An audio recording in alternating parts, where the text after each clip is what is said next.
What's more valuable than money? Time. The richest person in the world would trade all of their money for more time if they were on their deathbed. And I used to think that time was the most valuable thing in the world, but it's not.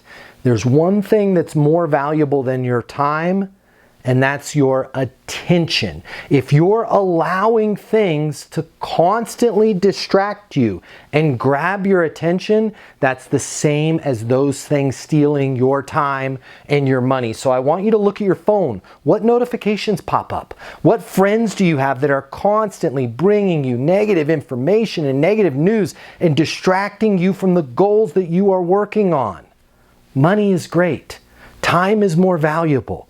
But if you can't control your attention, you're going to have neither money or time, and you're constantly going to be in a bad mood. My name's Matt Easton. Consider following me for more tips on how you can be successful in business and life.